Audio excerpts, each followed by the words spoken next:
Here are the rules. We have to try and dodge every color over here. Whenever we touch one, we remove it from the list, and we see what colors are possible to beat the game without touching. Touching colors in cutscenes does not count, since we have no choice over that. Let's get into it. Immediately, we touch tan, and I tried to dodge black by pressing on this Sheikah Slate tablet from the side, but it moves us to the front. So, we already have touched tan and black. Okay, I need to give some explanation. I am slightly colorblind, so I thought this black and tan mix on the ground that I had to touch to get the Sheikah Slate was brown. So throughout the whole game, I thought that brown was not possible, so I could just grab brown stuff without worry. But actually no. So I won't have any footage of me dodging brown, but I will explain parts where seems like we have to touch brown, and I will explain how we can dodge them. And then we have to touch gray and green immediately after. Some people in the comments are going to be saying that we can clip out of the Shrine of Resurrection, but we have to touch gray and white there and still touch green. There are no colors we can dodge by doing that. We gotta go over a couple more rules. When grabbing items, it's whatever we are touching whilst holding it, like if I grab it. And if a weapon, whatever area he has his hand on, is the color that we touch. Enemies provide no problem, because it's our weapon hitting them, not us. And one bad thing we notice is when you teleport, you start on blue. But I'm going to allow it, because if I've gotten to a place before and unlocked teleportation, I can do it again. So just to get this video out sooner, I am going to allow teleporting. And now we get to the shrines. It seems like we have to touch blue to get down the elevator, but we can get just close enough to the edge, and it gives us the option to click A, which activates a cutscene that sends us down into the shrine. Kinesis we can complete normally, because this red effect isn't actually in world, so I don't count that as touching it. And when we magnet things, it looks like we're holding a big blue magnet, but it's actually floating off of our hands. And for the bomb shrine, we cannot use bombs because they are blue, so we have to use bomb arrows that we can get some places around the island to get past this part. It's a shrine, but getting to the shrine, we have to climb up this whole icy mountain, but it's all white. So I tried things like placing barrels, like if you would play Floor is Lava with pillows, but this time it's barrels on snow. That didn't work. I tried using magnets, but they kept despawning for some reason. So then I thought of shield sliding. There's a bunch of gray parts on the mountain, so I could shield slide from one gray part to another, and that way not touch any white and finally make it all the way there. I had to restart a couple times and fall off the cliff a couple times, but I did complete it. And I had to slide from this hill all the way down into the other hill. I'm surprised my pot lid survived the whole way, but I thought it was pretty cool.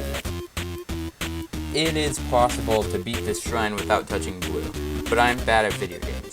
So you should go watch LimeCube's video where he beat every shrine without it. Runes, it's a really good video, and he shows how you can beat this shrine without using runes. So here's all the colors we have left. And now we can get the paraglider. And we do have to get it, which means we have now touched brown, another color lost. I know we could just go straight to Ganon, but we're going to try and beat all of the ancient beasts and see which ones we can beat without touching any more colors. First, we're going to try Vavruta. We run across this blue bridge and it's raining, which means it's hard to climb. I tried to place rocks to try and get across it, but that doesn't work. So then I tried to climb up this mountain, and it's pretty hard. I have to quickly jump at the perfect time so that I can get up without slipping from the rain. But I finally get up here and glide all the way to the end. But yeah, the entirety of Zora's domain is blue, so we can't really even receive the quest to start hunting after Vavruta. Next, Vanaboris.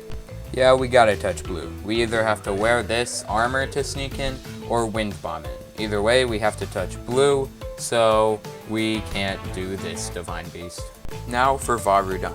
I was worried that these potions would be red and we wouldn't be able to do anything, but nope, they're black. So we can get all the way to Goron City pretty easily. But the area right after Goron City requires armor that is red to get past. So we can't really do it. But I did come up with a plan. I could just get a ton of food and constantly be eating whilst over there. But this was super painful, and I got like so much food. I'm sure it's possible, but it wasn't worth doing it, especially that I knew we would have to touch blue once we got into Virudania. So yeah, I ain't doing that. Now for Von Nehru. To get to the shooting range, we have to go through a cold place, but all the armor that we can get that is warm has white on it, except for the leggings. So we have to go all the way to Hateno Village to pick up this green shirt to be able to get through here without freezing to death. Honestly, this Divine Beast was pretty easy. I had to jump out a window and fly around to not use bombs one time, but other than that, it was pretty easy. And now, it's finally time for Ganon. The whole Hyrule Castle thing leading up to Ganon was pretty easy, but this battle gave me a lot of trouble. After getting one hit by the very first blight, I decided I needed to level up. So I got a new helmet, and I got a new heart by playing through some more shrine. And then died again. So then I got a bunch of bomb arrows, and absolute tons and tons of food. And now I'm finally maybe will be able to beat this fight. So, my main strategy for Water Blight Ganon is of course dodging to do a flurry rush until he gets into his second stage, and then I just try to arrow him twice in the head so he falls down. Pretty simple, definitely like the easiest blight. And the hardest part of fighting these blights is with this red carpet around the edges that I can't go on whilst fighting them. And then Fire Blight. My strategy for him was just shooting arrows at his eyeballs to knock him out, and he was pretty easy, up until he pulls out his red shield, which I have to use a bomb arrow on. I was worried that I would have to use the bomb rune, but I actually just have to use bomb arrows. And then there's Thunder Blight. This guy gave me a hard time. He kept hitting me before I could parry, my controller got broken mid-recording. This dude was hard. And plus, he was the second boss I fought in my original playthrough, which means he had much lower health than he does in this end boss rush thing. This took forever and so many deaths. He was so hard. I just didn't have enough arrows, didn't have enough weapons, and didn't have enough shields or bows. So I had to go search the whole castle to get more stuff so that I could make it through here. After 4 hours, I finally beat Thunder Blight, but then I got killed by Ganon and realized I have to fight all the blights again. And this was way too hard. You wouldn't get this video until like March if I had kept playing on that thing. I just needed to get the video up faster. So I switched to my main account to fight Dark Beast, because I knew that Calamity and all the blights were possible without touching any more colors, but I didn't know about Dark Beast Ganon. And I was right. We have to touch yellow because we need the Bow of Light. I know you can also beat him with the Twilight Bow, but I'm pretty sure that's blue and purple, so yellow is the better option.